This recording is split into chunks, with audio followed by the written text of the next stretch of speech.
Internet, welcome to the show. Thank you for joining us. The University of Utah has some offensive struggles and takes their first loss in Corvallis. In Major League Baseball, the wild card rounds are wrapping up. Who punched their ticket to the division series? The Utah Jazz are in Hawaii for a preseason game. What's up with the national media saying the Jazz aren't going to make the playoffs? All that and more. My name is Darren, that is AJ, and this is the DNA Sports Recap. Roll the intro.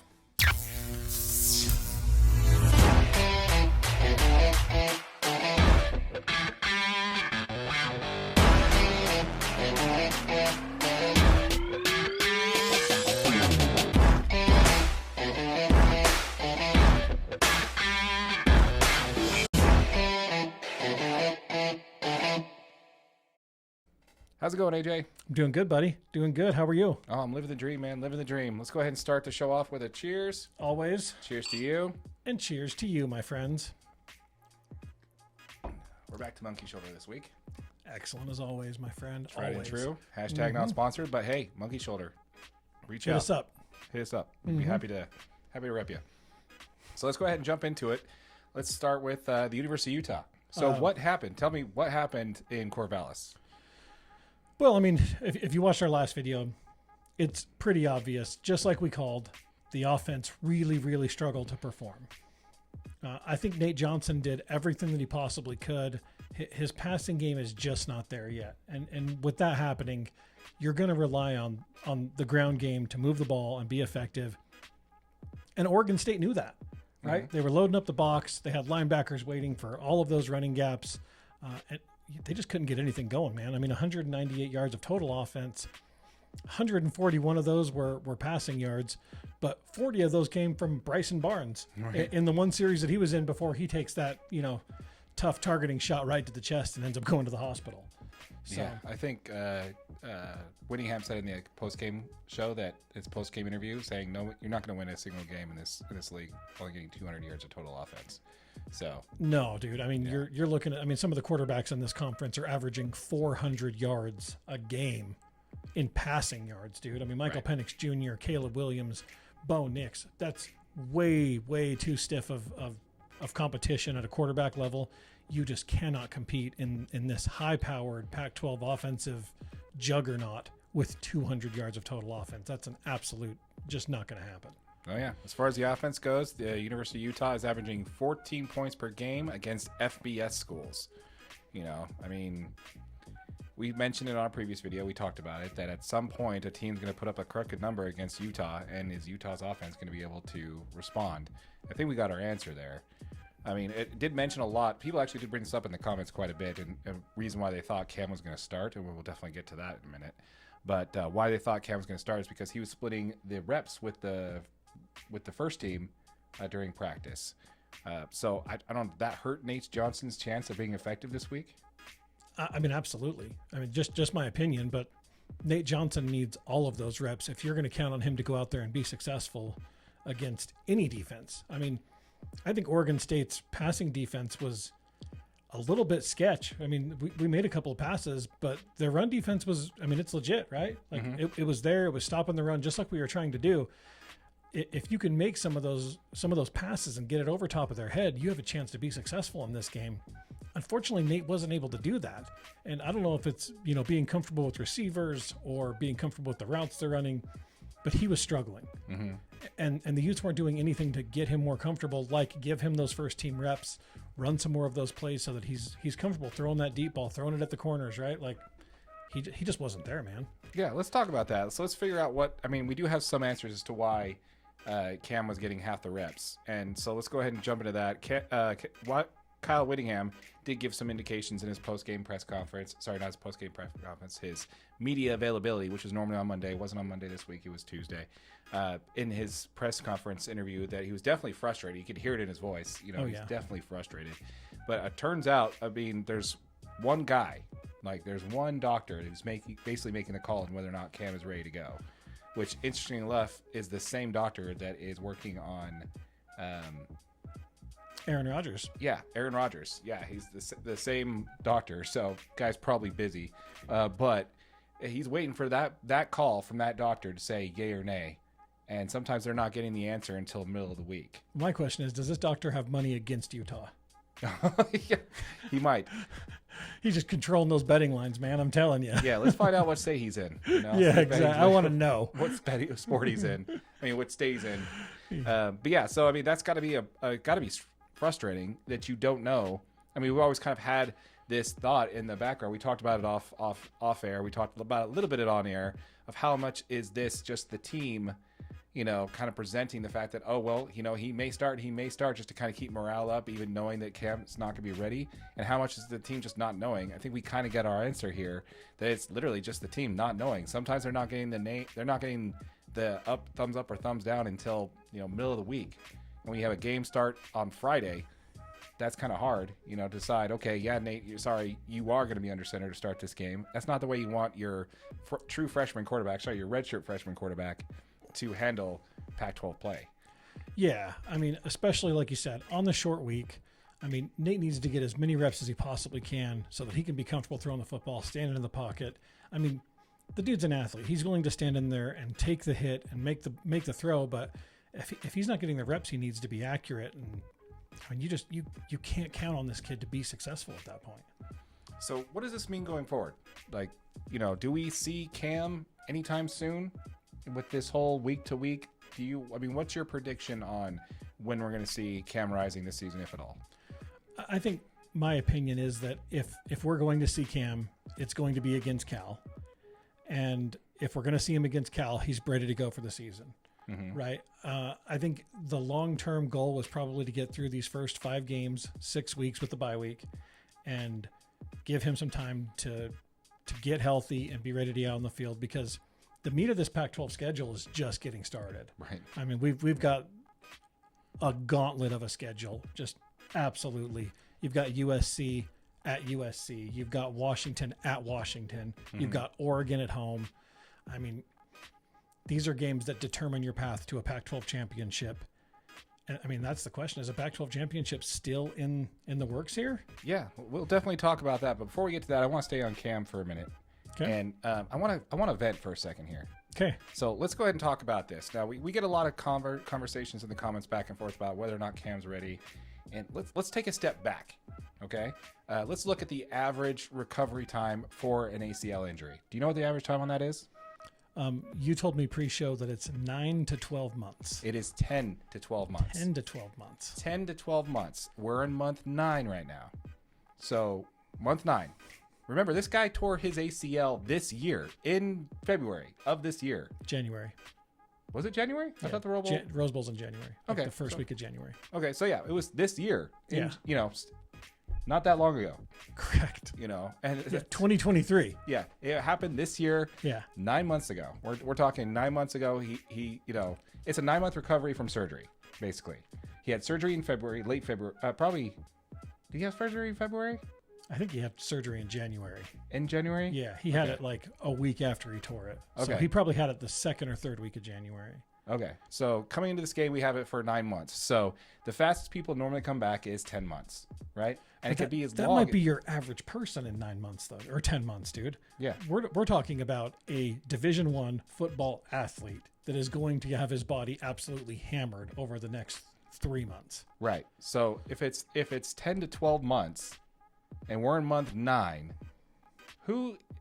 just think about that part alone, and then again, ask yourself again if you think that Cam was supposed to start any of these games, these first 5 games. Absolutely not. Right. So let's take a step back here, okay? So let's honestly think about that. We're asking an athlete who has put a lot of stress on his body. Yes, he's getting to the top doctors, top rehab, all that great stuff, right? But you're still asking a guy to come back from a surgery faster than normal, and then you're expecting him to. That's the other thing. Be ready against Cal. Like, when that happens, you're gonna expect him to be ready to go? You're not gonna have any rest on that guy? Are you expecting him to be a top 10 quarterback in the league right now? That's probably. I think that's why you bring him back against Cal, though. Is Cal's on the bottom side of the Pac-12 schedule, right? True. So it is a good kind of warm-up game to get back into a rhythm with the offense. Give him a chance to get some of those valuable reps, game time reps. Mm-hmm. But I mean, the next week you got to be ready because you're at USC. Yeah, I just think you're asking a kid to come back way too soon from an injury in a Power 5 conference and trying to be ready to go in less than the regular time that it takes someone to get ready, recover from that surgery. I think people, you fans need to temper their expectations. The fact that he hasn't played yet should be obvious, because that's before his time to return would be. And then don't expect him to be 100% against Cal. So if he's ready, if he comes back at that game at all. So that's kind of where I just want to sit with Cam. We've seen it in the comments where people are like, oh, he's starting this week. I'm like, guys, do you guys really remember? And like, it's in the national media too. Yeah.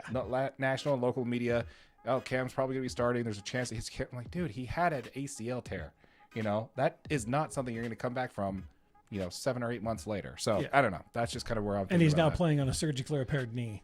Yeah. In one of the toughest conferences in college football. Yeah, they're like, oh, he's got pads on. Like, great. If anyone goes near him, he's going to need a big knee brace. Yeah, have you seen the one he runs around with pregame? Yeah, that thing's massive, huge. Dude. I mean, it's damn near as big as his whole leg. Yeah, and they're going to be going for it in the game, So, I mean, nobody's targeting, but anyway. So, yeah, let's talk about what you mentioned there just a moment ago. Does this change our expectations of this season? I'm pretty certain, the Utes aren't exactly the shining jewel of the Pac-12 right now. I say that's Washington.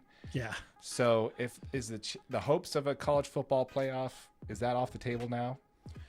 Without Cam Rising, absolutely yes. Well, without Cam Rising, our chance of being successful in this conference is very, very low. It's tough competition.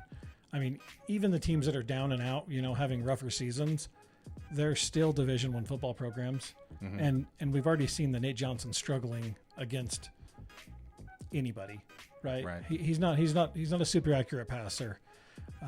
So without Cam, our chances of making even the Pac-12 conference championship game are very, very low, in my opinion. Right. I don't think a one-loss Pac-12 championship team is going to get invited unless you're Washington or Oregon. Well, I think a one-loss Pac-12 champion has a chance. Correct. Unless you're Washington or Oregon. I mean, yeah, if Utah runs a table and they beat USC and Washington and Oregon, right. Yeah, I think the Utes have a chance of going to the college football playoff. Absolutely. Yeah. I mean, because realistically, at the end of the day, with your one loss being to Oregon State on the road without your star quarterback, yeah, you've got a chance, right? You come back and you run the table, the Utes have a chance at a college football playoff, no doubt in my mind. Yeah. Without Cam Rising, I don't know if it's possible that we make it to 6 or 7 wins with our performance against Oregon State. Right. Yeah, it's really a concern. I definitely agree with you on there 100%. So we'll definitely see how that goes going forward there. But yeah, we'll see. Yep, absolutely. I look forward to it, man. I mean, this is going to be a good season.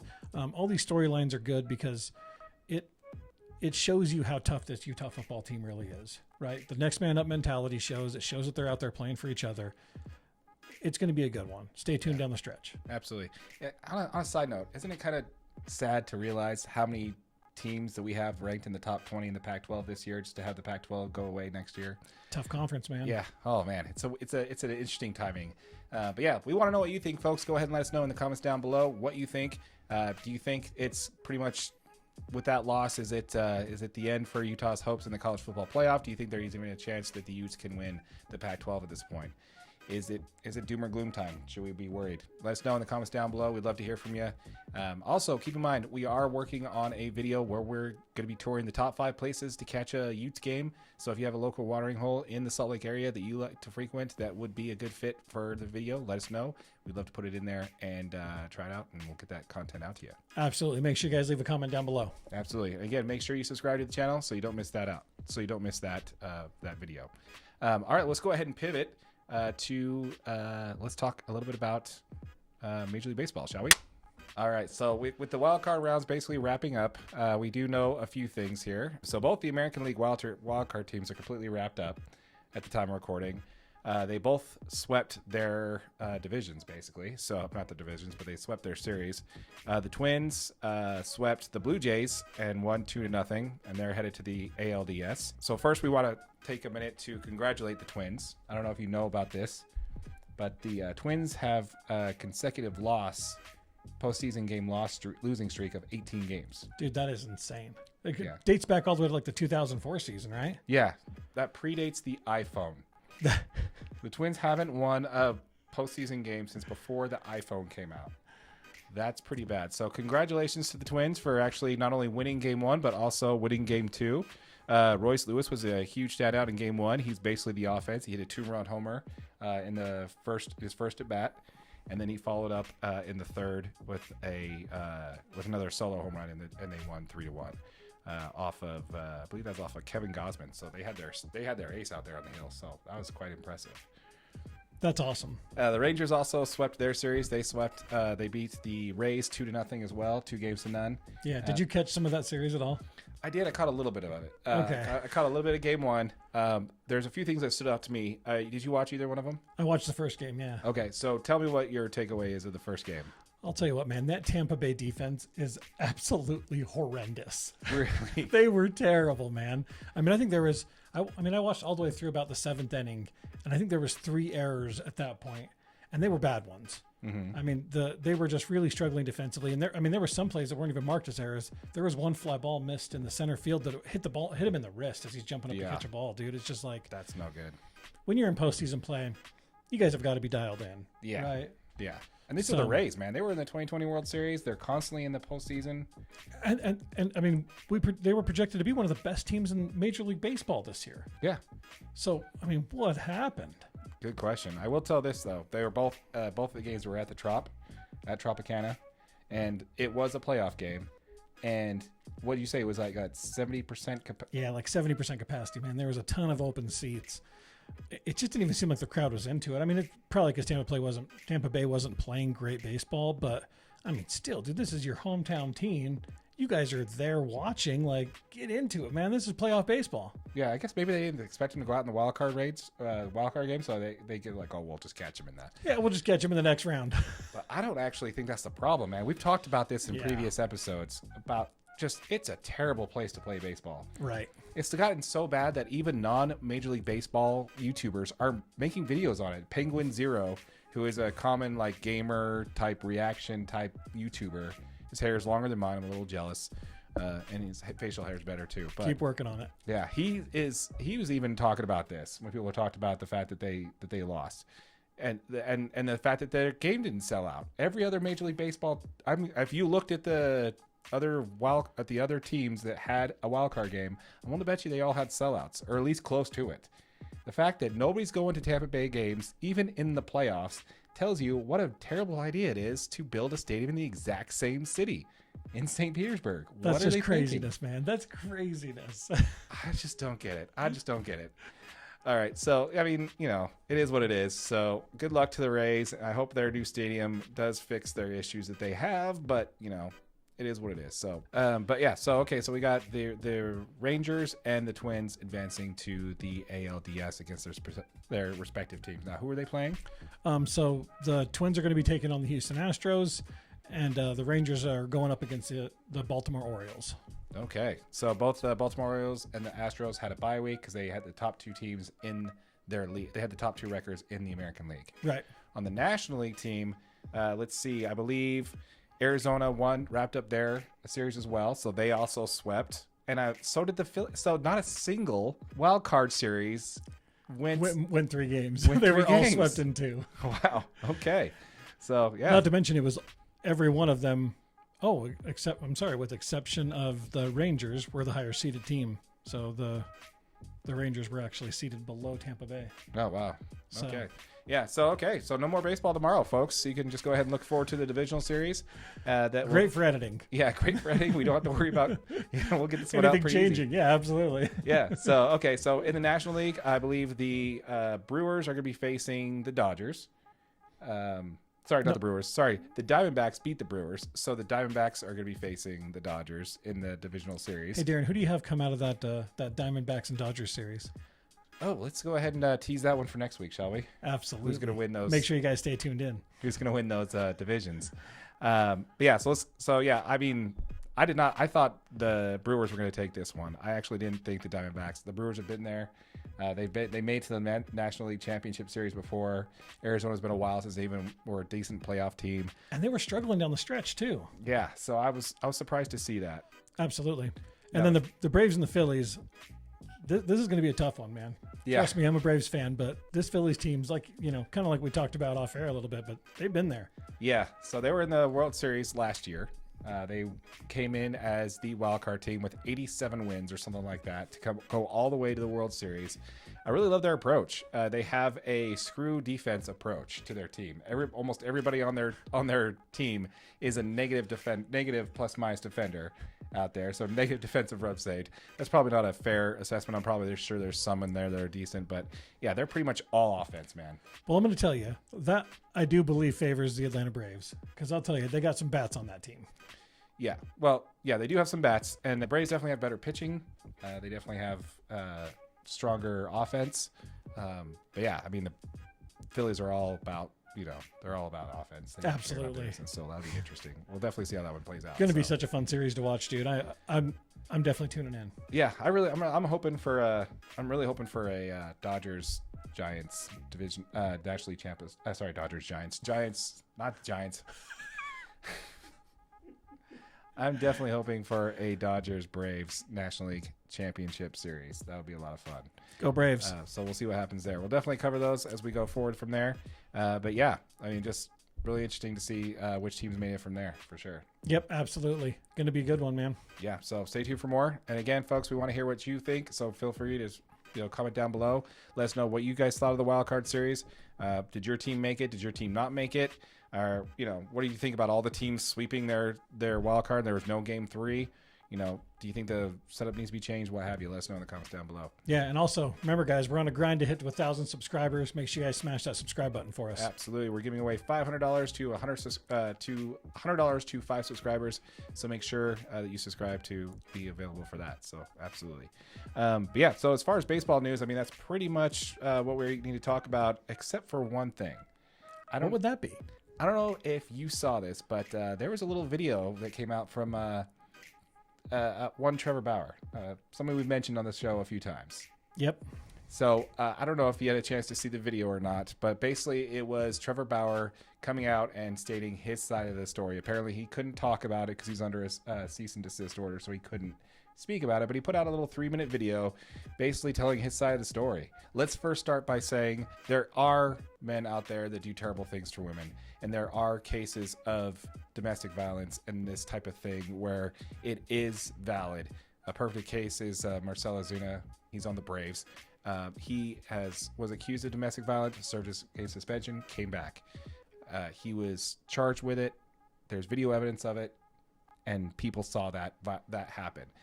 There are real instances of women being abused by professional athletes, and it is a real thing.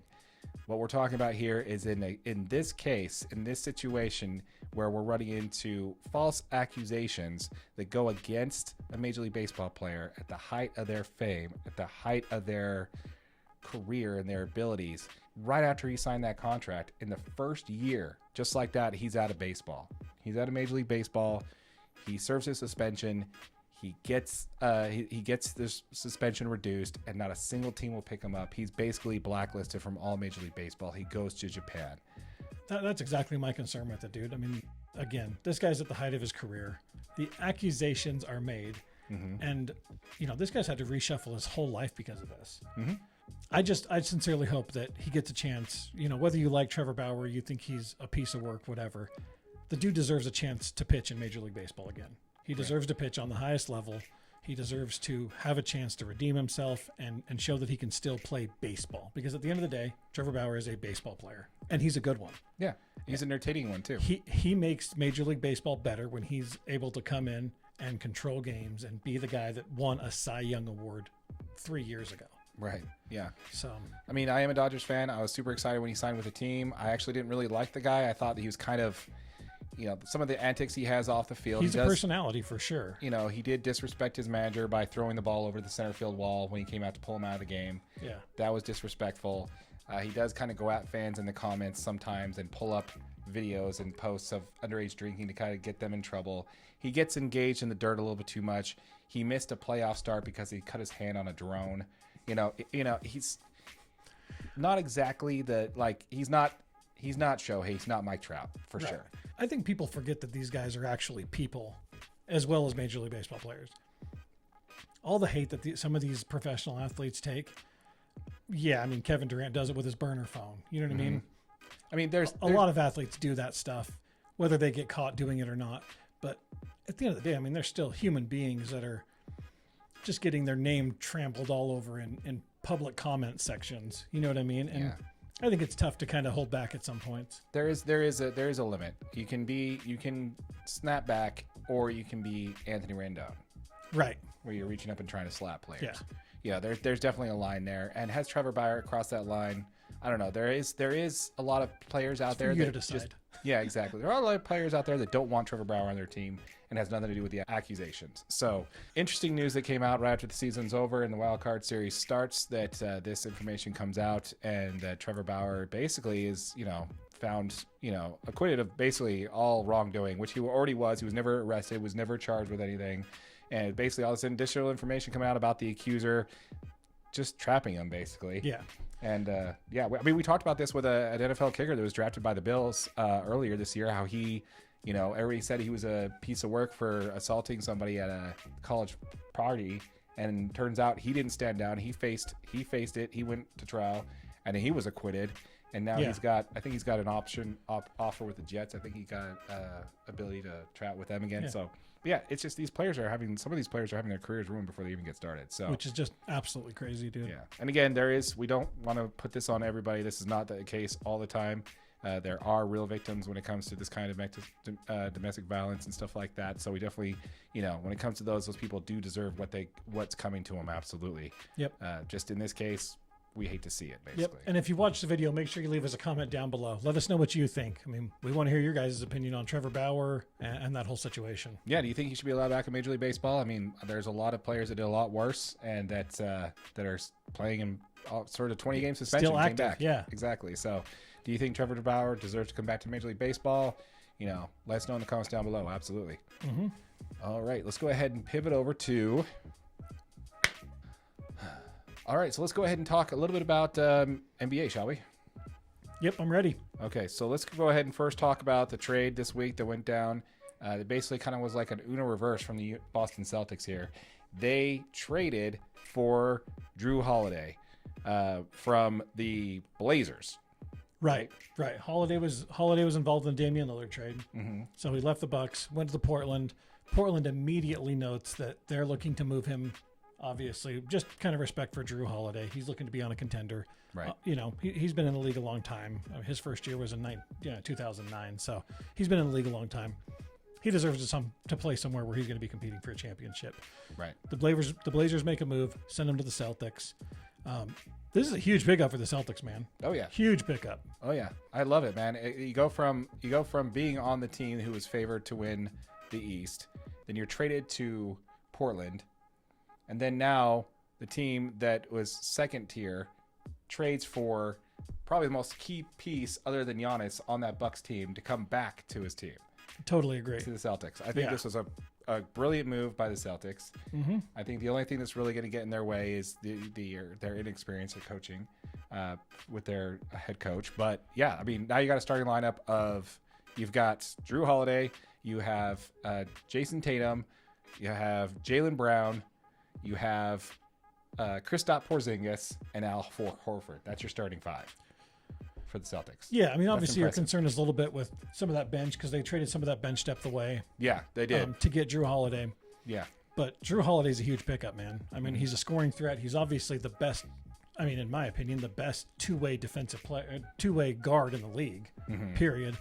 I mean, last year with the Bucks, he averaged 19 points a game, shot 38% from three, 5 rebounds and 7 assists. So he can do it all on the offensive end. He's obviously a fantastic lockdown guard. Jaylen Brown's no slouch on the defensive end either. This gives the Celtics makes them a very tough defensive team. Yeah. Yeah. With the ability to score the basketball whenever they want. Yeah. I mean, you got Jason Tatum, Jaylen Brown. They're, both of them are elite offensive players. Yeah. Kristaps Porzingis is a great, transition player and can make his own shot when he needs to. Yep. And then you add the best two-way guard in the league. I'm feeling pretty confident in saying that Drew Holiday is probably the best two-way guard in the league. Yeah. As far as defensive and offensive. I don't think people realize how big he is. At 6'5", I just don't know. I never realized he was that big of a guard. Yeah, no. You know what I mean? I was thinking he was like 6'2", 6'3", maybe, but at 6'5" with a 6'7" wingspan, he's a pretty good-sized dude. And that's obviously going to help him on the defensive end to be the menace that he really is. Yeah, absolutely. So, yeah, great job by the Celtics. I think that makes it the Bucks and the Celtics and then everybody else in the East. Yep, absolutely. Pairing any crazy move done by it's still early, man. Miami. And Danny Ainge is still in the NBA. Luckily, he's on our side. Yeah, exactly. Speaking of Danny Ainge, let's go ahead and pivot over to talk a little bit about the Utah Jazz, shall we? Absolutely, man. That's my 1-2 topic. You Nice. know me. I love me some Utah Jazz basketball. Absolutely. So the team did travel this week to Hawaii for a preseason game, I believe against the Clippers in Hawaii, and then they come back and play the Clippers here. Oh, okay. That makes sense. I think that's awesome. I mean, I don't know if you saw the footage from them, like getting to Hawaii, jumping in the pool and all that stuff. Yeah. It's great to see the team bonding. You know, we have a lot of new faces, a lot of new people to the team. And, I look forward to seeing this preseason game and seeing how it plays out. But that kind of got me thinking. There's been a lot of talk on not only just on YouTube when it comes to the Utah Jazz, but a lot of people locally now and nationally are saying that the Utah Jazz are not a playoff team. Now, we've covered this a little bit in our previous videos on how we think the Utah Jazz are going to be a playoff team and how they won the offseason. But I don't know. Tell me your thoughts, man. What's your takeaway on the fact that some of these people are saying that the Jazz are not going to make it? My opinion is this, and YouTube fans here, listen very closely. The Utah Jazz will make the playoffs this season. There is not a doubt in my mind. I don't know how they got worse. Like, explain to that. Like, they absolutely did not get worse. Is exactly my point. I mean, dude, you add John Collins, who, I mean, you can just tell from his attitude in the preseason media availability that he is. I think he's found himself, man. Mm-hmm. You know what I mean? The egos are out of the way. He's able to come here and play free. He's gonna have an opportunity to completely revamp his career with the Utah Jazz. The Hawks were holding him down. He's going to have a chance to be successful. They're going to put him in positions where he can score the basketball, he can be defensive minded, and he can play with guys that know how to play. Yeah, he's going to put himself in a nice position for, a final contract, big contract for sure. And the thing is, he's got none of that scoring pressure, dude. You've got all-star Lauri Markkanen. You've got Jordan Clarkson who can score the basketball at will on any team in any dimension. Yeah. Walker Kessler's wing depth. Yeah. Covers up any defensive mistakes.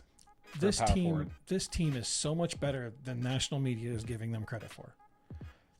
They're deep. They've got young talent. I mean, they've got young talent we haven't even seen yet. We haven't even seen Taylor Hendricks. We haven't even seen Bryce Sensabaugh yet. Nope. And everyone's so convinced that, oh man, Keontae George, dude, you look at Jazz rumblings, dude, Bryce Sensabaugh's a better all-around scorer than Keontae George was, and he went all out in Summer League. Yeah. We don't even know what we have with these two guys yet. No, we don't. And that's kind of the big takeaway that a lot of people are saying why Utah is not going to look great this season is because they don't have a true point guard, which I think is absolutely laughable. First of all, they are very deep at point guard when it comes to the Utah Jazz. I almost think too deep, man. It's like they almost have too many guards. We've got too many guards. 100% agree. But right now, the favoring potential for a starting point guard is either going to be THT or Chris Dunn. Yeah. Right. Those are pretty much the two front runners to be the starting point guard. I believe that it won't be long until Keontae takes the keys of the kingdom and runs with it, but that's probably not going to be the case out the gate. But you got those three guys, and then you also have Colin Sexton, who I know the Jazz like in a six-man role. Absolutely. Not necessarily a point guard. I think more shooting guard, but they definitely like him there. I think you absolutely like Colin Sexton coming off the bench, running the offense with the quote-unquote second unit, because we know how the NBA transitions work, right? You're not technically with it. It's not like you change all five players out, right? Right. So you come out, you run the offense with the second unit, and he has the ability to play free, right? He's your primary scoring option when Jordan Clarkson's not on the floor. He can run and he can slash downhill, and he can continue to create, and I like Colin Sexton in that role a lot. I don't know how much I like him with the starting unit because he's not going to be in a position to be as successful with Lauri Markkanen and John Collins and Jordan Clarkson on the floor at the same time, right? It's just not going to be a prime role for him. THT, however, is a little better shooting the three, right?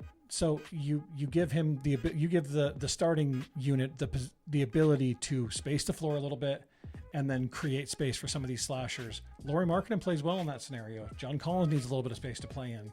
Once you get THT off the floor and you bring Sexton in, I think the Jazz are even better. Right. You know what I mean? And Yeah. I don't know, man. Very Anybody similar that how says the Jazz Clarkson- aren't going to make playoffs is absolutely wrong. They're Yeah. wrong. I think it's a little This biased. team's too man. good. I think it's a little biased. Yes, the rest of the league, the rest of the West did get better, especially when it comes to the Portland Trailblazers. I mentioned that on the episode last week that they're not going to be as bad as they thought, Right. as everybody thinks they are.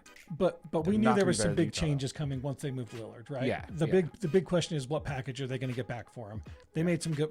They made a good move, man. I think they're going to have more wins this year than they thought. But the best player in that trade was Drew Holiday. Mm-hmm. And now he's gone. He's not on the roster, No. right? So, but they're deeper than I think. Mm-hmm. You know what I mean? They got some good key role players back, and that Portland team is going to be deadly in a couple of years. Yeah, and DeAndre Ayton, you know. And DeAndre Ayton's a great pickup for him. You know what I mean? So yeah, Portland is going to be much better than we originally even kind of stated in one of our previous videos. I wasn't sure what they were going to get back for Lillard, but they're going to be good. You know what I mean? Haul, man. They got a haul. But they're not going to have the continuity that Jazz are going to have. You know what I mean? These players have all been together for at least a season now. I think Will Hardy is a fantastic coach, and I think he's going to coach these guys up. And they're going to be ready opening night to start winning some basketball games. Yeah, I look forward to it, man. It's going to be great. Yep. Before we wrap this up, did you hear about Damian Lillard when he found out he wasn't going to get traded to Miami? I did not hear that. And he realized he wasn't going to be traded to Miami. This before the trade happened. He actually went back to the Blazers and said, yeah, I'm wanting to come back and run this back. Do you know what the GM said to him? It's too late. Yep. He's I like, actually nope. did see that. He's like, yeah, no, we can't turn back. There's no turning back from that. So, Yep. you know, you made your stance. You very made your clear, request, absolutely. and so we're not turning back. So, Yep. Did you see the one where I like it. OG Anunoby had texted him? There was a footage where OG Anunoby had texted him, "Welcome to the Raptors." And he's like, I got off the phone, called OG, and I was like, "What are you talking about?" And he's like, "I'm just playing with you, man." Oh man, that's rough. Yeah. That's rough. That's pretty funny. I don't know. I am happy for Dame, dude. I like the opportunity that he has with the Bucks. That's going to be a really fun basketball team to watch. Adding Dame Lillard makes that Bucks team even better. Yeah, I mean the East is very top heavy, but at least it's gonna be fun to watch those two teams go at it and see who comes out on top. Absolutely, I think it's gonna be great. Yeah, that's gonna be a fun team to watch for sure. Also, another fun team to watch is the Orlando Magic. Why is that? Joe Ingles, bro. Oh, that's right. Get it, Joe. Go get it, buddy. Want to see it. I want to see it. But yeah, once again, folks, let us know in the comments down below what you think. Did you like the trade by the Celtics? More importantly, do you agree with us when it comes to the Utah Jazz and making the playoffs? I mean, the Jazz are pretty depth at point guard. At least we think so. Let us know in the comments down below. What do you think? Who's going to be your starting point guard for the Utah Jazz this year? Yep. And I want to hear it. I want to hear what you guys think. Yeah, let us know. Let us know. Again, and let's go ahead and get this video to 100 likes, and we'll go ahead and, we'll do a giveaway. Yeah, that's what I'm talking about. Smash that like button. Yeah, let's get this video to 100 likes, and then we'll give away, DNA shirt or something like that. Yeah, we'll send out a hat or a shirt. You guys let us know what you want. Absolutely. Once again, folks, thank you for joining us. Again, if you're watching this on YouTube, keep in mind the full episode is available on YouTube as a podcast. Just be sure to wait to the end of the video. On that side, you'll see a link to the full podcast episode. It's also available on audio wherever you get your podcasts. Yep, and if you're watching on YouTube, make sure you like it, make sure you share it, and make sure you subscribe. We are on the grind to hit 1,000 subscribers so that we can give away that money. So please make sure you hit that subscribe button. Absolutely. $500 giveaway, $100 to 5 subscribers once we get monetized. So, make sure you subscribe for that. Again, my name is Darren. That is AJ, and this has been the DNA Sports Recap. Till next time.